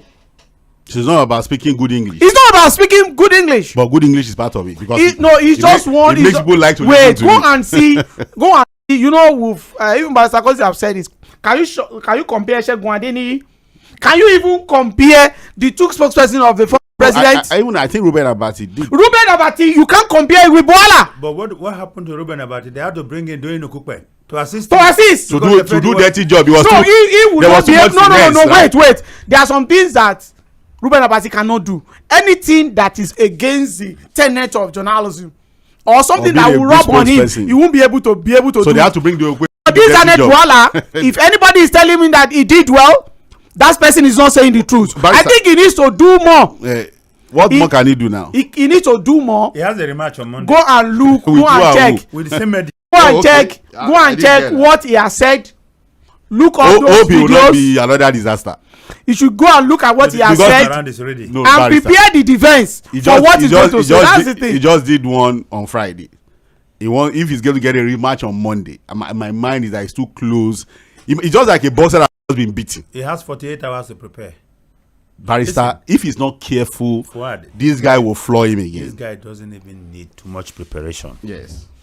What he needs is to humanize himself, humanize his boss, and humanize the situation in our country. What if the fact does not humanize the president? No, look, it doesn't. There are facts that look, Barrister. Listen. Okay, for example, how do you humanize this president when they begin to talk about the issue of corruption, and then they bring up the issue of the bullion van So let me that tell was you, seen in his house? Let me tell you how. How do you humanize the president, for example, Barrister, when they talk about how he has suddenly become allegedly a billionaire in dollars, coming from even till now there are questions about where he has worked or not. You saw that one of the APC guys struggled to even defend whether they have worked in Deloitte or not. Oh, he has worked in Mobile. So And people have the salary. People have the salary of what he collects in Mobile. And I think that's the most silly defense anybody can put up to justify the wealth available to the president. How much was he earning in Mobile? He was a salary earner. The president of Mobile, Yes. who became Secretary of State in the U.S., Rex Tillerson, Yes. does not have the kind of money the president. Tinubu has now. So when people say he has worked in Mobile, I just laugh. Now, I'll tell you something. There is no question about the fact that this president is extremely wealthy. Extremely The questions are, how did they become this wealthy. And that's a challenge for any spokesperson. However, in Daniel's shoes, this is how I would have addressed it. Why are you telling this? Look, you can't have all the speculations Yes. about how corrupt this president is. The fact is that no court Has has convicted. convicted him of any corrupt practices. He went before the Code of Conduct Tribunal. On all charges, he was discharged. All right. But that has not answered how he got the money. No, that's what I'm saying. Yes, he has not been convicted truly. Look, but that's still, there's a for cloud. me, has still not answered there's a cloud the question that- about how he that got his hangs money. Yes. And I would say to them, the only person who can explain how this man became this extremely wealthy is the president himself. And if you want to speak to the president, I can facilitate that access. But I won't be able to speak to that. I won't be able to Okay, speak okay. to that. Mr. Matthew Kudu has sent me a message, and I want you to talk about it before we move on. And he's talking about the president and his choice of these guys who had once insulted him and who are now working with. I said, and he's saying that the president's response to all those who have abused him in the past is to subjugate them through integration. Those who have damaging materials or too vocal against him should be silenced, not by violence, but by integration. Is that a strategy? They say keep your enemies close. Is that what the president is doing? These the guys are best- too are they the vocal. best- You know about Reno? For example, tell you. on the issue of the drug case, Reno was probably the most vocal. The president was in London. Reno was attacking him. He said he has spent his money. So is this about silencing them, not by violence, but by integration? Have you read The Art of War? That small book, The Yes. Art of War. It talks about different kind of generals. And one of the things they said is that there is a doctor who smells cancer and deals with it before it becomes cancer. There's another doctor who waits until it becomes cancerous and then begin to treat cancer. Which one do you prefer? There are generals who can go ahead of time. So I do agree with what he has said, that sometimes, but again, we must also understand something, that Tinubu does not do this for everybody who has abused him in the past. There are some he doesn't bring in. There are some. Maybe those ones are not as vocal and as dangerous It's not as about- these guys. It's not about being vocal or not. It's the level of impact and acceptability in the public space. Sophistry. Yes. For instance, remember that Femi Fani-Kayode used to call him all sorts of names. Do you understand? And he didn't want to give Femi Fani-Kayode anything. If you remember. In fact, it took some APC governors from what we are told, current To serving, prevail on him, yeah. prevail on him to say, give this guy something. Bring him in, yeah. Even Festus Keyamo, his name did not come up in the first ministerial list. He came up later, yeah. In fact, somebody, Stella, somebody, Okotete or something, yeah, from Delta State, yeah. they had to find a reason to drop her, drop her for Festus to Keyamo, bring him because in. the argument before the president was that this guy stuck out his neck for you. He went on TV to abuse people, he marshaled facts and all of that, and why he should be president. Don't forget that it was the same Festus Keyamo that was also part of the Ghani team that exposed the fact that the president didn't have certificate from University Then. in Canada. It was the same Festus Keyamo that went to Festac Town to steal a file on Yes. Tokunbo Afukuyomi. and why he cannot be governor of Lagos State. Tokunbo, of course, was the choice of Governor Tinubu then to succeeding him. So when you look at all these things put together, but then you talk about someone like Obanikoro, who used to be a fanatical supporter of the president, Went out, came back and has not been fully reabsorbed. But he's still part of the system. What yes. about Ganiyu Solomon? What about Louis Banire? Banire? But they are still part of the inner circle. Maybe not have gotten, They are on the fringes of the inner. they may never get in. So, but you are not talking about someone like Reno Omokri, who called this president a drug dealer. Said he did his In research fact, who organized protests in London. in London to chase him out of town, according to him then. And then, the president embraced him. Now, Reno can walk into Abuja, He's meeting with the president. He's been sent to Mexico. but all the E-rats. The data boys. I have seen some of them complaining. You know Data boys. what somebody told me? Some of them, I've seen some of them You complaining. know what somebody told me? They Yes. said the president sent him to Mexico because that is the drug headquarters of the world, so they can go and monitor it. Because I've seen some of these so-called data boys who have put statements to say, oh, the people who were damaging the reputation of the president, who were making it difficult for him to win the elections, we were sticking out our neck. But listen, why are they the ones getting these big compensations? But I think people should go. As a Christian, I read the Bible more. Okay. There's a story of the prodigal son who walked up to the father and said, I'm tired of the way you manage our lives. I don't want to live under you. Give me my inheritance. Let me Give me go. my Give me my share. Me I go. And the man gave it to him. He went on a riotous living, women and all, and then he finished the money. He started eating from the pig pen. If you know, Jews don't eat pigs. So for one of them to be eating from sharing food with pig. And then he said to himself, why don't I go back home? Even if my father no longer accepts me as a son, but as a servant, I think I have a better living condition. Yeah, let me just go back home. Then he went back. Eat the humble pie. Yeah. What happened when his father saw him? He saw him from afar and he rejoiced. And then took the fattest calf and slaughtered it for him for a party. And the boy who stayed at home, who was assisting his father, who was faithful, became angry and said, I've stayed here with you all these years. You have not even done anything for me. So what's the wisdom in that story? The fact is that sometimes you have to become very harmful and hurtful to some people to be accepted. But that track doesn't work for everybody. There are people who have gone out to call Tinubu all sorts of names, and he cannot even remember their names. So it doesn't work for everybody. It doesn't work for everybody. So he may need, at some point, to provide an answer. Why Daniel Bwala, Reno Omokri, Fanika Ode are so attractive to him that no matter what they have said about him, he will still bring them into his inner circle. So the president has a question to answer. Yeah, then Fuad, let me add this one. I think the president needs to do more. Apart from the senior special advisor that we know he has been with him for a very long time, Bayo Onanuga, Bwala, Reno Omokri. If we want to put it on the level of public communication, from the inception of this administration, they have not added much in terms of projecting the image of the president. Positively, don't let us deceive ourselves. Then another thing again is that it's not compulsory that a spokesperson must be a journalist. But there are some training that you need to get. Even if you don't get it before, you must get it immediately you get that particular job. There are some certain books you need to read. There are some certain learning that you need to subject yourself to. So I'm telling. So are you saying this guy should go for? No, I'm telling Daniel Bwala to go for a crash course. If he continues wants to be a spokesperson of this president and he wants to have the accolade, the right accolade in the presence of the world in this public communication, he needs to go back to school. He needs to pick some certain books and needs to subject himself to some certain things. I'm doing this free advert for the NIPR. I'm a member, so. Maybe I think there are 3 weeks, 3 months courses. Yes, but that one will not even. That one will not assist him so much. That one will not assist him so much. The only thing that I'm worried about here is I think people forget that this president did not hire these people for local audience. But the international stage is where he messed up. That's why I'm saying that. That's why I'm worried.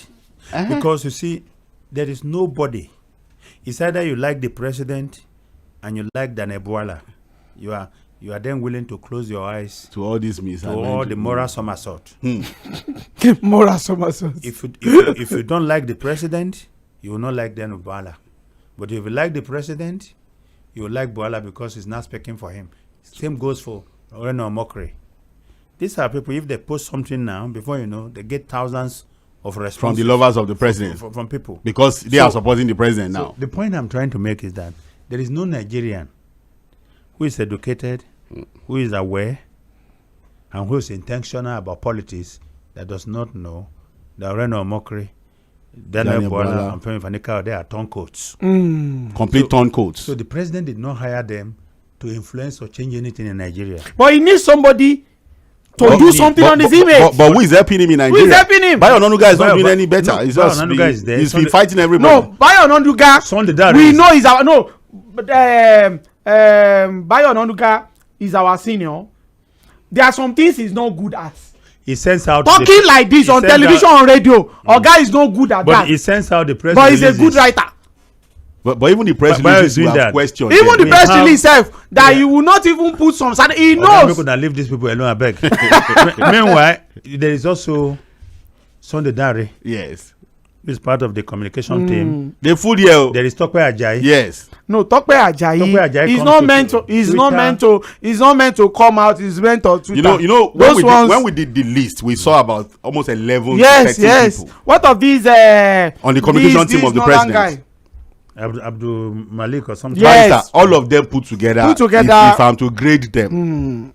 If I'm to grade them. What I think is that the president needs a calmer head, a core professional, a man with no baggages, who can rally the troops when it comes to communication, and who understands his job, and who can go out there. You know, like under Buhari, there were a lot of people who didn't like Femi Adesina's approach, but there were a lot of people also liked him. But then there was also the Garba Shehu people who streamlined the who was like basically talking to northern audience and all of that. And I think to some extent there was a bit of you can't compare both of them with all the 11 ones that our president has brought in Ajuri who was working with the vice president, who went around the country and tried to showcase some of the things that they have done. I think this president is going into a war in 2027. When I say war, I'm not talking about the war between America and Iraq. I'm talking about war of communication. Political war. So you probably will need to rejig up a bit. Because they are still going to face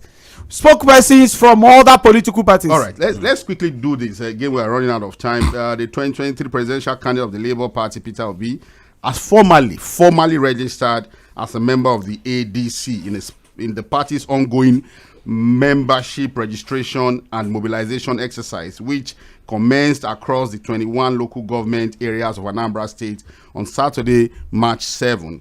And so he's now formally is registered as a member of the ADC. But he has talked about challenging INEC Electoral Act. Basically, he's complaining about this idea of wanting to choose or dictate to political parties how they choose their candidate. There are other contentious issues, Barrister.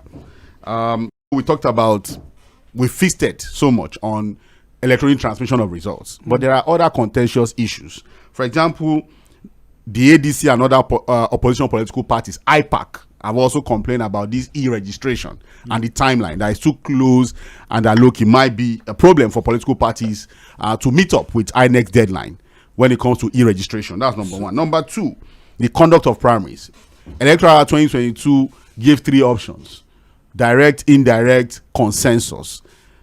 The wisdom of people who put all of these things together, they removed indirect. Political parties are already complaining.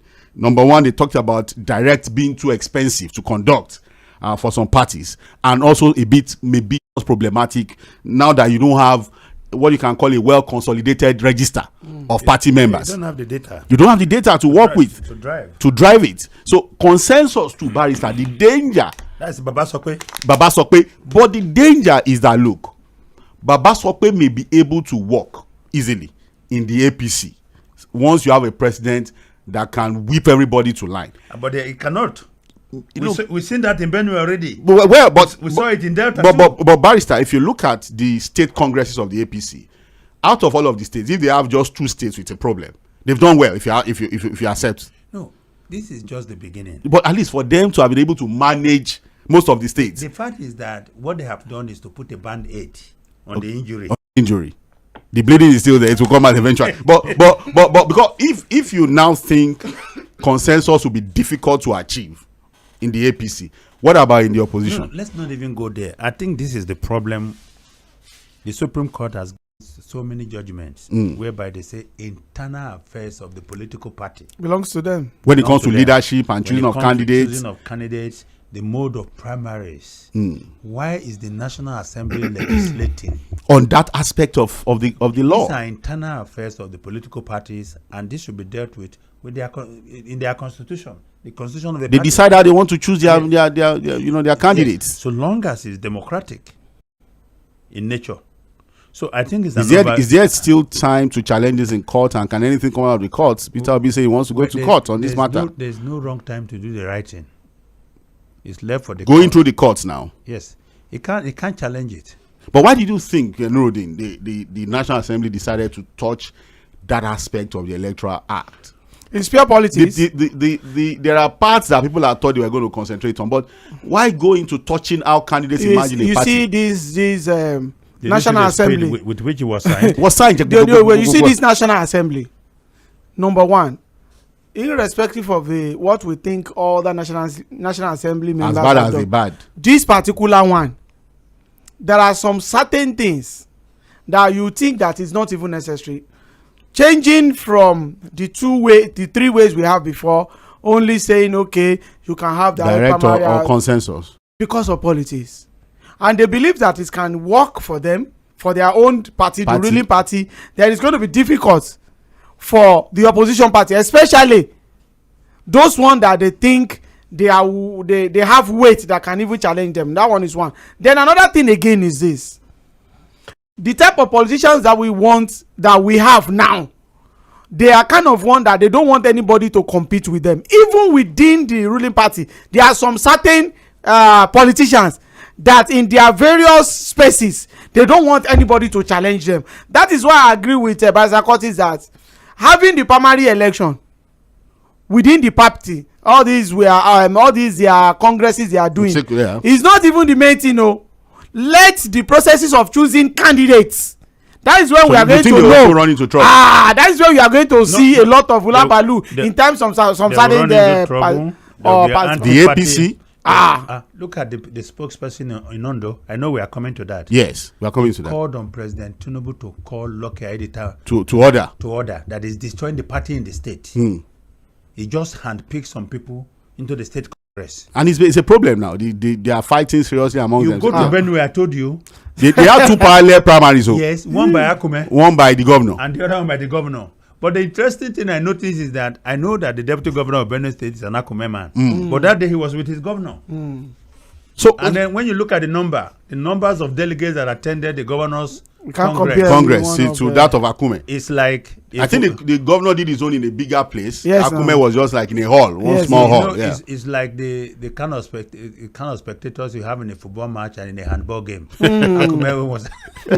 but Barrister, if there are indications that the APC too would have issues in the conduct of their primaries, I think for politicians it's not always a new thing. They always find a way to resolve it. But people are saying, and I've seen a lot of political points who have said that, look, they are afraid for the ADC, for example. Now, look, anybody can fear for anybody. Okay.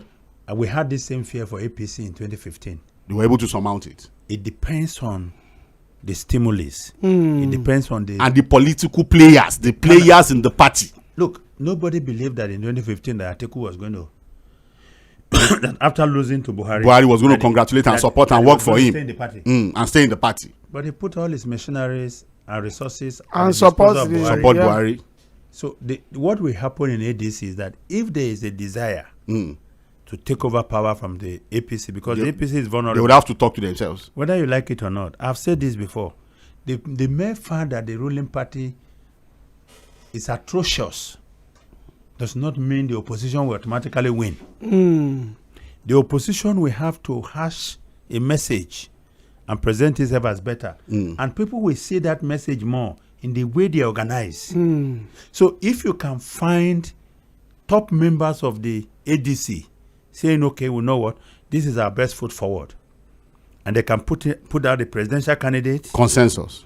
Whether by consensus or whatever means that emerges. For the issue of consensus, I've seen people have said that, look, and it's a strategy we've seen severally with this politics, that people will be sponsored to make it difficult for ADC to achieve a consensus candidate. There are people who go in there, pick form to compete at the primaries just to ensure that there's a problem in that party. It doesn't work all the time. You saw what happened at the APC National Convention of 2023. Everybody knew that the president bought Akpabio's form. Akpabio stepped down.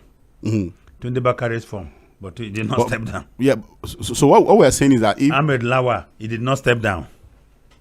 So you what I think with this, look, people can speculate about everything, but a serious-minded party, and they have methods and means of weeding out people they suspect are moles. Look at what happened in Iran. There was a general who left the meeting of the Supreme Leader with others, and 15 minutes later, the bombing happened. Dropped. Yeah. he has been identified as the mole. As a mole. As the one who was being used by Israel to track the movement of the, Do you understand? So, as we talk here now, any serious political party who does not know that there are moles within and find a way to take them out. Of course. Doesn't know the business. He doesn't know the business. Barrister, let us now take away the mole and limit ourselves to the top players. Atiku, Amechi, Peter Obi. They've been a lot of talk. The obedience, for example, will tell you that, look, it's Obi or nothing. They've repeated it. And supporters of Amechi will tell you Amechi or nothing. And people are saying that, look, if you are looking at how to win party primaries, look at Atiku. He has lost before, but he's still master of the game. Any day, any time when it comes to playing ace and winning the game, look at Atiku. From these three, can there be a consensus? They can be if they are serious about taking power. That's if they are serious. Let me tell you something. Atiku has a selling point. Obi has a selling point. Amechi has a selling point. But amongst these three, who is the most popular politician today in Nigeria? And who is the most selling? Across the board. Across board. Who is the most popular politician in the country today? It's a difficult question to answer, Barry. No, it's not difficult. But you say popular. Popular in what sense? So, politically, either in terms of vote already garnered or acceptability. Vote already gathered. Yes. Using the 2023 metrics. Yes. It would have to be Atiku. If you look at the number of votes, or what are you talking about, Barrister? Okay. So because if it's about the number of people that cast their votes for him. That's one. Yes. The second one is what about geopolitical politics? When you say across all regions. No. You know, we have this unwritten code of North and South. Yes. You can say that it doesn't apply to ADC. But the reality is that Nigerians have come to accept that this power rotation can help the unity of the country. So if you now bring a northern candidate, becomes a problem actually at this time. It becomes a problem. Even those in the south who are not happy with Tinubu's performance, they would rather want to settle for. Well, I'd answered this question in one of our shows during the week, and I said that, look, I don't know what ticket the ADC is bringing. You know the funny thing? But any ticket, Barrister, any ticket that does not have Obi on it is a problem. Obi today has the potential. I'm not saying the ticket will win. No, let me tell you something. What they don't understand is this. If you are not bringing a southern candidate to challenge Tinubu, forget about it. So the southern sentiments on that issue is so are you saying the southern candidate must be on top of the ticket? It has to be on top so of the are you saying we should rule out Atiku if ADC will stand a chance at all? I am not voting. I can't rule him out. But no, from your analysis, you are saying Atiku should forget it. Atiku is a Trojan horse. Okay. And I think that Atiku's legacy will be cemented if he decides to support a much younger candidate from the south. But you know what? There is this argument that he might be fourth time lucky. Like Buhari. And so this will just be his time. And no news will be greater news to Bola Tinubu for an Atiku to be on top of that. What are you saying? Listen, and the difficulty here is that the way Nigeria is poised politically, nobody winning the entire North can be president. Yeah. And nobody winning you must have the spread. Can be president. You must have the spread. And this is where the war chest will come in. The capture of the referees conducting the election will come in. And that was why we had the argument so much. Now, the only defining factor will be general acceptance. That will help whatever strategy is put forward. Yes. You remember that in 2015, Jonathan had to postpone the election. For 2 weeks. For 2 weeks. Part of the strategy was to make sure that the opposition runs out of cash. But do you know what people said that time? Even when they came up and said Buhari was not qualified, they didn't have the bill. So popularity do help, when you have the people behind you. Do help. And acceptability or acceptance also is key. Today, I think that ADC's best hope, we have someone like Obi on top of the ticket, and then a strong northern politician as number 2. And Atiku stays to give a backing, the necessary backing. Okay. As the grandfather of the party. Do you believe that to Nurudeen? Well. Obi on the ticket, a strong northerner, Atiku backs them up. Well, will that work for the ADC? Well, it's a very good permutation. You accept the permutation. Well, I see. Politically speaking. Politically speaking, I still want to look at with conditions. If I have to go with that, with conditions. The condition is that maybe that was the reason Obi was also putting it forward that I want to go for one particular one term because if you want to if you support to be on top of the ticket enough, that's why you did the northern. You see that if Obi is being supported against Bola Ahmed Tinubu, that we know that Bola Ahmed Tinubu, if he wins, he's only have 4 years. Then somebody from the north can also. So how do you assure the north that Obi, if he later gets the ticket and win the election, that is going to go for 1 term. Then another thing again is this: there are some certain part of the north that you still have a lot of conversation on how they really want to support Obi. You know that irrespective of the performance of Obi in the last presidential election, you know that there are some certain places, even there is nobody at different polling units that is standing for the party. A place like Borno, that's why that's why he has joined the consensus. So that's it. And supporting somebody is different from somebody on the ballot. There are two things. In the last election, Obi did well in Kaduna. Kaduna is not west. Of course, yes. Obi won in Nasarawa. Obi did fantastically well in Plateau. Benue. He did well in Benue. He did, in fact, and when you come to the south, five states in the southeast, he won them. He convincingly, won with large margins. He won in Edo. In fact, they said he won in Rivers. But there was a wicked magic. Now, don't forget that the only reason why Tinubu went for Shetima was the belief that it's going to get vote from the northwest and northeast. And that a Christian minority would not guarantee penetrate and give that kind of in pairing Obi with the northerner, it has to be a northerner that have political gravitas. Not that especially northwest. Not this. Not that you. No, but this one that is Islamic. And from the northwest, the Tanganyika or someone Tijaniya movement and all of that. All that we have to put into consideration. If you don't, because you see, that person will be the one that we assure them. Like the northerners call it Nyamiri. That this Nyamiri is a different Nyamiri. You can, if he says it, you can trust him. Yes, part of the problem that Atiku has is that his part is complicated. In the sense that he has been vice president before. He can no longer be vice president. That's the problem. In 2019, Atiku was head of the ticket. Obi was his deputy. Before they, It was in 2019. And that didn't go far too. And that didn't go far, because it was they were up against Buhari. Now, Obi then left Atiku and almost performed like Atiku. It was like magic, It was like magic. That tells you something. People are yearning for a change.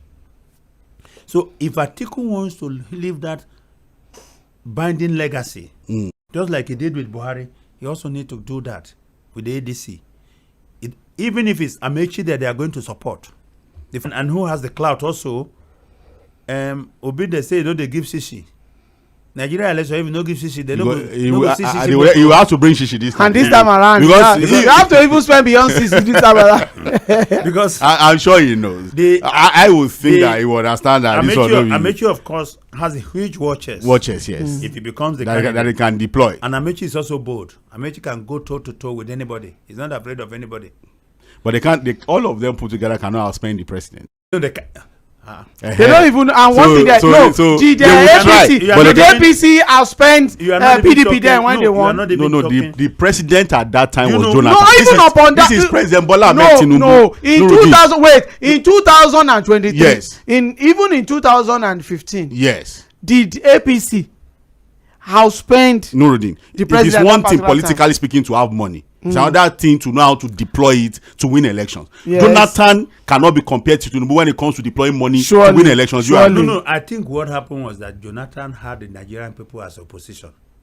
And they wanted him out. They wanted him out. So the money was not going to work. And they wanted him out because of the message that the APC framed against him. So irrespective of anybody that is there. Do you understand? Now, in 2027, if Nigerians again become the opposition to the APC, you see, that's where the problem is. No matter the amount of money you give, yes, there are those who will take their money and they'll still do what they want to do. And still not vote for them. And those who will take their money and vote for them. So that's expected. But one thing there is that is very, very certain. I think ADC, they need to put their house in order and they need to put on a thinking cap if they really want to even have a good showing, compete with this particular president. Because he is a president that is a political president, and at the same time, he has a lot of governors, 30 state county. But let me tell you, and that's the thing. The issue of anybody doing single time should be removed. It's all nonsense. Once they get there, they will do a second time. So that was why the North was pushing for Jonathan before, because constitutionally it would be bad. Yeah. But the Jonathan candidacy too could be problematic, legally speaking, and that takes us into it's not even this problem of Ondo State. It's not even problematic, it's the problem itself. Because legally speaking, that aspect of the law has been tested. Yes. And there are no, like you rightly pointed out, there's no clarity. And this and the kind of the court we and have the judiciary now we have that is beholden to the executive. Because I remember when First Keyamo said, look, if any opposition party decides to fill Jonathan, they should be ready to meet in court. Because the law is not as clear.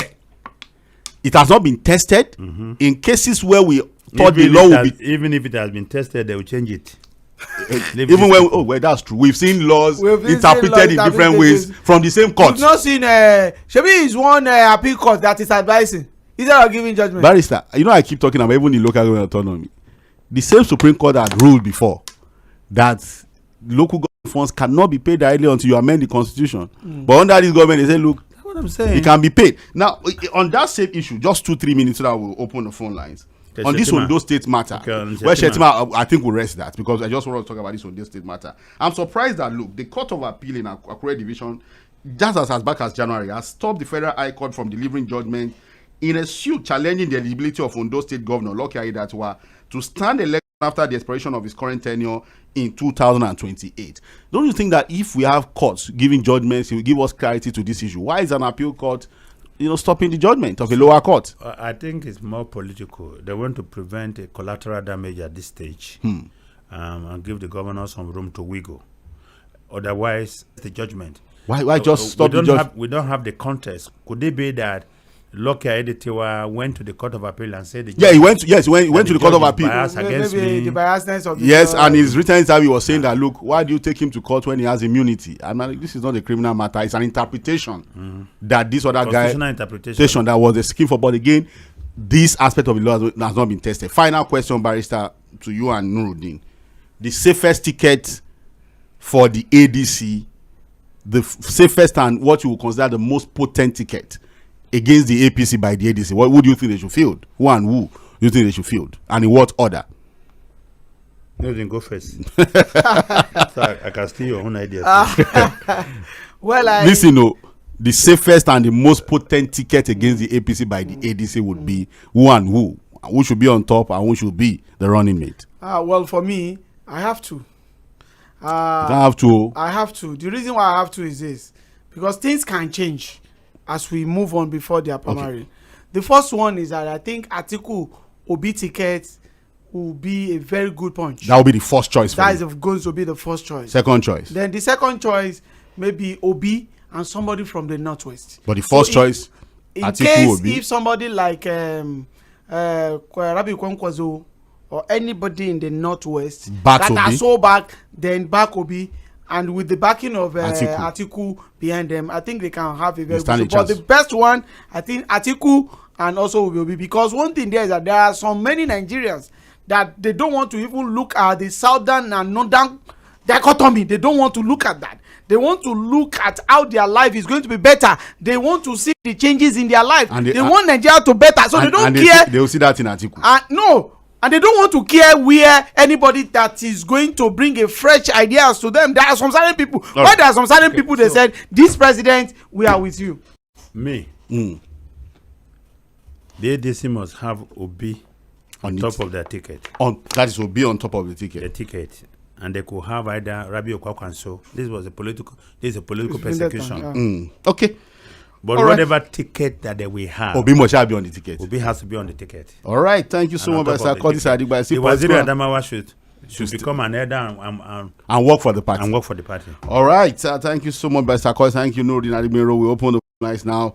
Political Roundtable Mainland 8.3 FM. It's been a wonderful conversation, and now to hear what you have, our listeners, on these issues that we discussed. Why does not come today? I'll give him money. Hello, good evening. Hello? Yes. Good evening. Yes, good evening. You see, when you are talking about your name now, your name. My name is Olaiwola from the guy. If you are talking about the ADC, if you can give it to B, let me just say the blocks that is concession in the north, they will not accept it because the agreement will affect them in the nearest future. And if somebody is talking that because of the western part, the southern part has already ruled them more than 5 years. If you go back to 1979, the time the Shagari ruled almost 5 years or 6 years. If you add it to them, it's equal. Wait. So we should now go back to Shagari again. We have this from 1999.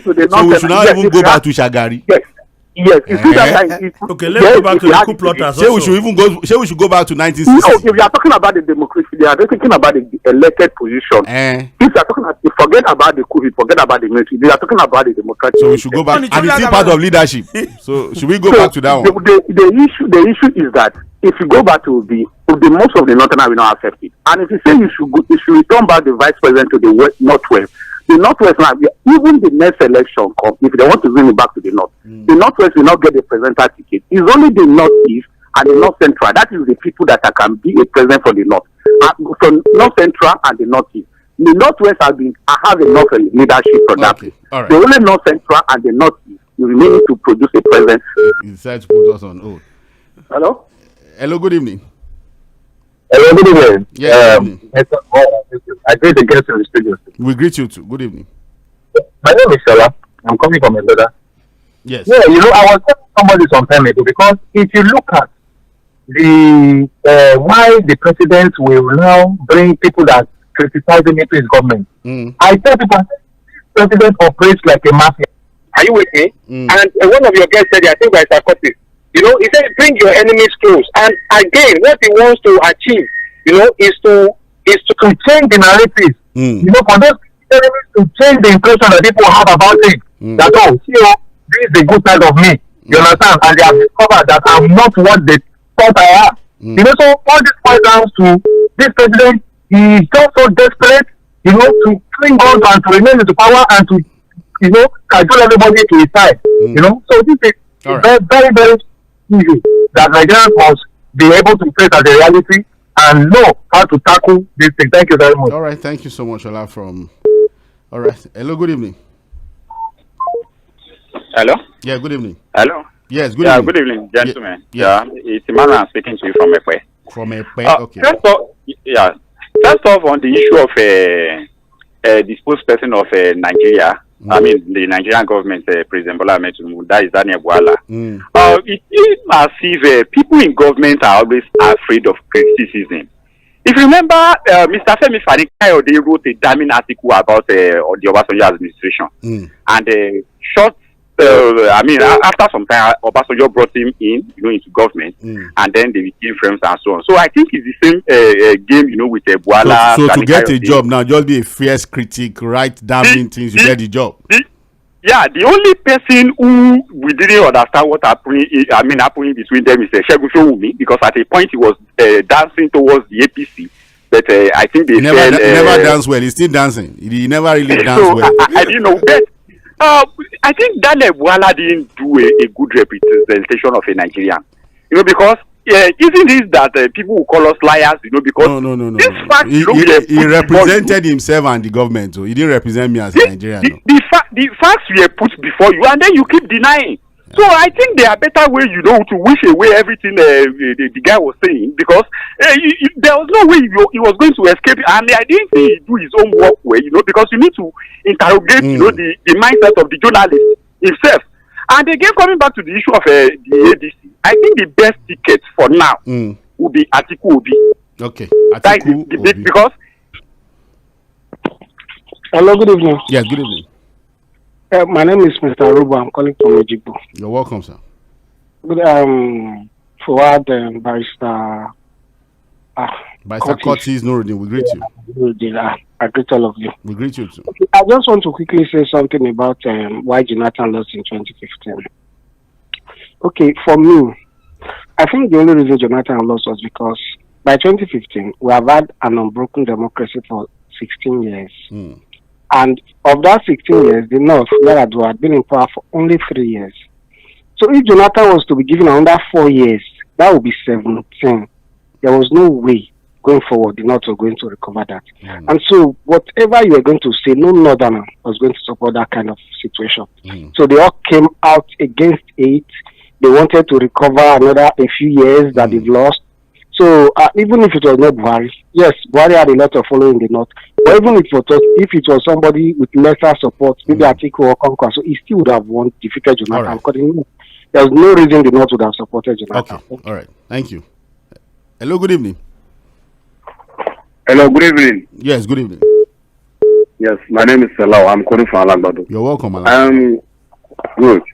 I don't know whether you have discussed this because I was listening when I went to break my fast. This is a replacement of Shetima or whatever. We discussed it briefly. You can have your take on it. Okay, briefly. No, okay, fine. But what I'm asking is that, please, who will be his replacement? Is it Dr. It's me. Is it Christopher Musa? We don't know. Even someone was telling me on Friday, that was day before yesterday, I was discussing with somebody after the Juma service, one of our scholars. Somebody is saying Yakubu Dogara. Good. You see, let me tell you, it seems like this president, I respect him politically, but there are some areas that you don't understand. Dogara as a person, he has issues with Muslims, particularly in the northern part of Nigeria. Dogara as a person, and we know the campaign of calumny he has done against Muslim ticket in 2023, town hall meeting, etc. Him and Babala Lawan. And this is the president that Baba Lawan, the grass cutter. You get me? So if he choose Dogara as his vice president, Mokri and Daniel Buala, why can't they forget the Dogara? But he's talking about the perception of Dogara in the north, especially among northern Muslims. Hello, good evening. He's a minority, that's all, nothing more. Oh, okay. Hello, good evening. Minority Christian, that's all. Good evening. Yeah, good evening. This is Okangolina. You're welcome, Mr. Gabelina. Is there light in the Mafluku? My barrister, no light. We have already decided where we will vote. The person we go vote, we know him. Not be this one where they talk like. Okay, Oga Fuad. Yeah, with you. I think they said if a thief does not have shame, but the family, now he got the shame on his behalf. So the question I've been asking, does Buhari not have wife and children? You should have considered his family before telling lies before the whole world. You reach that level. Yes. This is something that would train him for. You don't know. Maybe in China not sharp like my children. If I do something, my children will come and approach me. So, but anyway, let's leave that one. You think you were talking about the Peter Obi approaching the court. I think we already know that the court belongs to the people. But then, nothing. If you have fake credentials, it's no longer tenable in the tribunal. So just to favor themselves because they have that problem. So I think Obi should just for record purpose, you should just go to court. Okay, just for record. I know he will not win. The court belongs to them. Thank you. The court belongs to Nigeria. Hello, good evening. Hello, good evening, Mr. Fuad. Yes, good evening. Thank you very much. I greet Barrister Kurtis and Mr. Nurudeen. Thank you very much. We greet you too. So, my name is Malam Bello Osman. I am calling you from Hotoro, Kano. Kano, okay, you're welcome. Malam Bello Yade. Alhamdulillah, Barrister. Thank you. You see, if you are talking about the best candidate in ADC in incoming 2027 election 2027, honestly, Obi is a good person on that ticket. But to be honest with you, here some of our people here that are so religious. Although somebody like me, I know Obi is the best. But if you bring Obi and any other person from the north here, despite the fact of the support of Atiku Abubakar, to be honest with you, I'm not sure that Obi will be able to win very well, particularly in the northeast here, because most of the people there, even if you are Muslim from any part of the country, they will like to vote for you very well. But if you bring Obi, the first thing they will tell you that is army. The meaning is that is hypocrisy. So it is important if Obi and Atiku will work together. To be honest with you, before 12 o'clock, inshallah, Tinubu and his government are gone. So you think Atiku should be on top of the ticket? Obi should run him? Yes, Obi is good. To be honest with you, I like him. But if he is on top of the ticket, no matter who you choose as his running mate for the year, to be honest with you, he won't be able to get much vote here than current government, because we want this government out by force. No, it can't be by force. It's by vote. Hello, good evening, the three wise men in the studio. Yeah, good evening. My name is Peter Usifo. I wish you all a happy International Women's Day. I thought we would have touched it today, but I'm surprised that you not even we didn't talk about it. Okay. We've celebrated them too. We've celebrated them. Okay, no problem. All right. Yes, concerning what the topics you have dealt with so far, I support people to be going to court trying to go to court to challenge the electoral law. It is better than protesting on the streets. But be that as it may, to be a mere academic exercise. And what do these people want, especially people in opposition? If the electoral law has said that let there be only consensus, to be nominated in your party, let it be through either consensus candidates and of course indirect. Let us remove in direct. If they are telling it be only consensus and indirect, people have said okay, they want us to spend money. Why did they even remove anything? Why not just leave the three? What was the reason? I think it's better the way they remove indirect. Why is it better? So that people will not be spending money unnecessarily, because we know that indirect primary makes people to spend money instead of merit.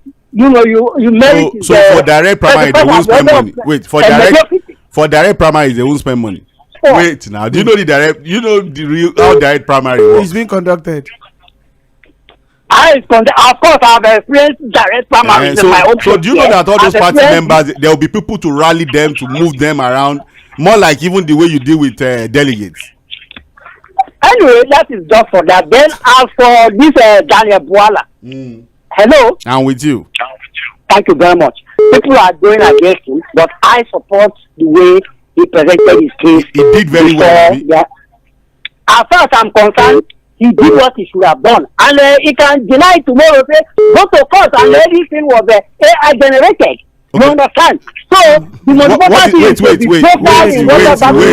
What is AI generated? The interview.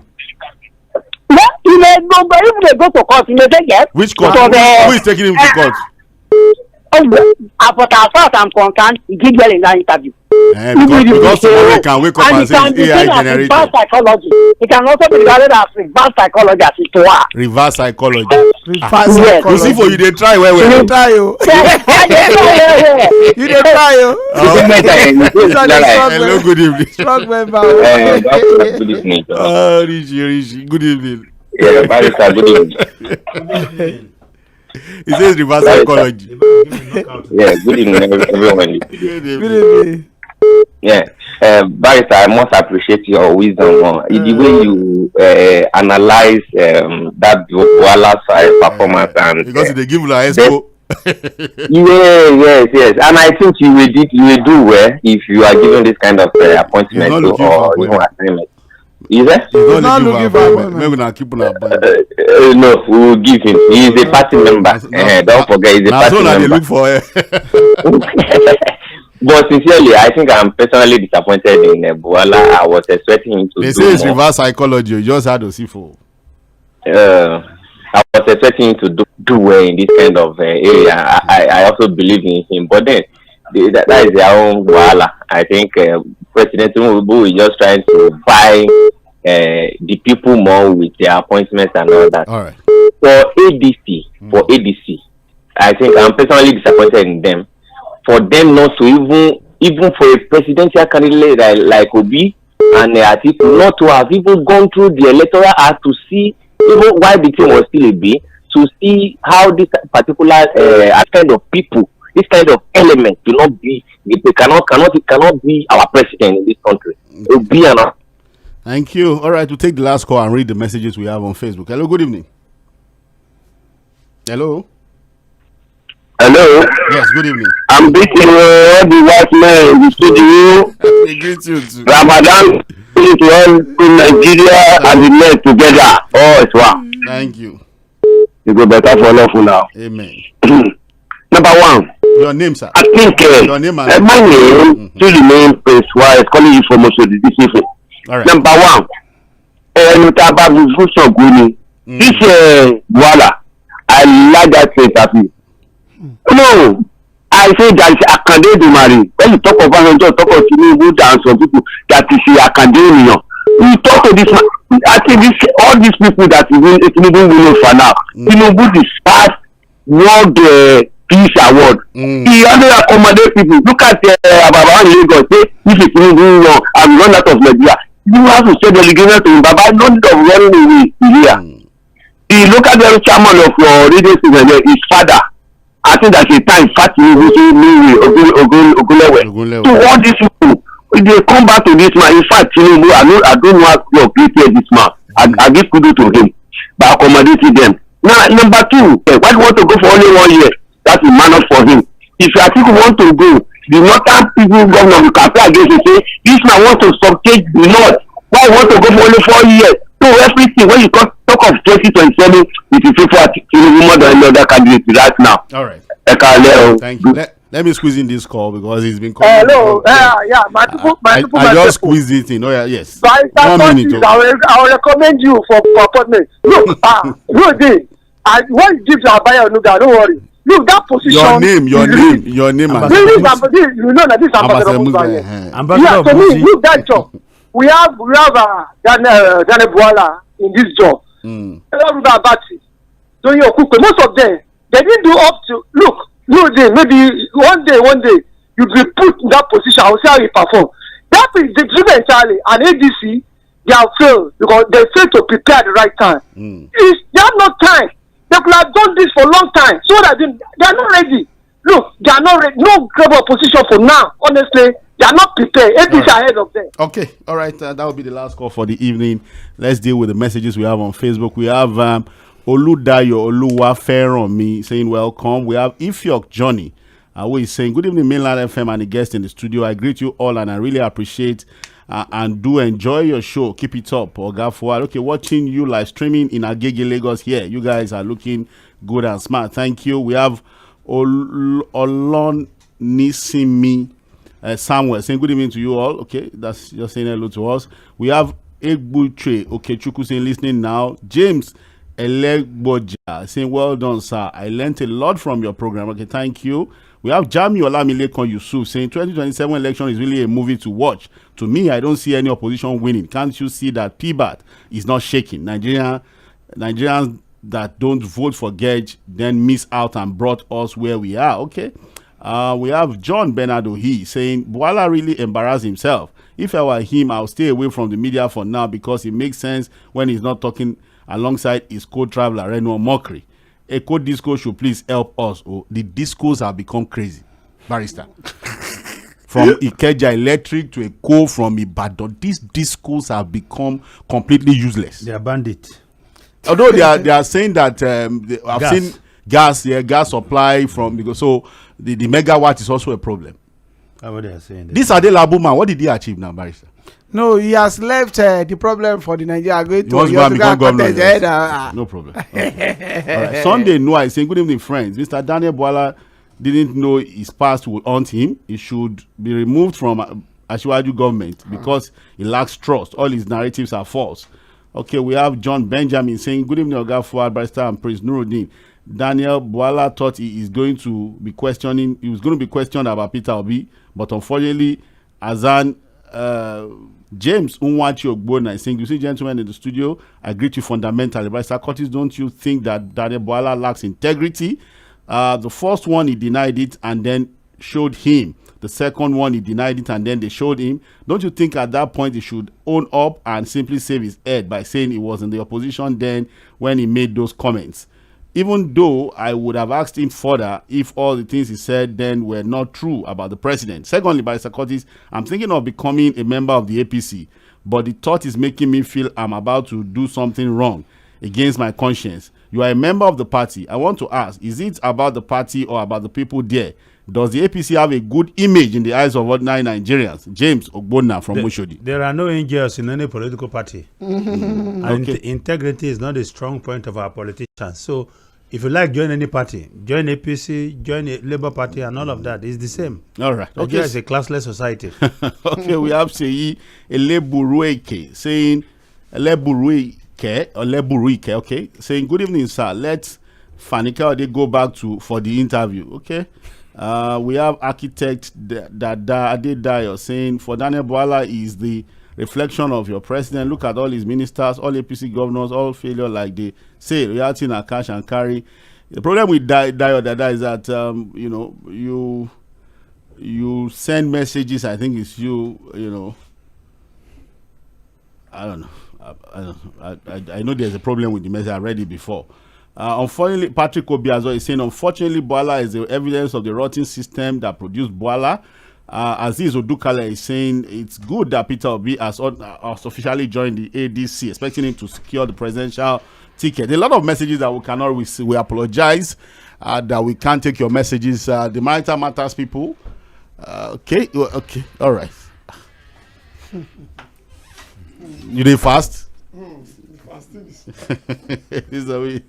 A lot of messages that we can't read. I really apologize that we can't take all the messages on Facebook. Yes, Maritime Matters, what do we have? I was trying to run into the studio. It's always... No, the grammar they too much. That's the problem. So we have to... The unending gift of tears that marital lost put us in. The unending gift of tears that marital lost put us in. Lost. Yes. Is there anything like marital lost? That's why people should tune in. Okay, all right. I'm sure they will tune in to know lost or law? Lost. Okay. LUST for clarification. Lost in marriages. Okay, that's where we'll call it a day. Political Roundtable, mainland 98.3 FM. Is it on the side of men or women? I'm sure we'll try and listen and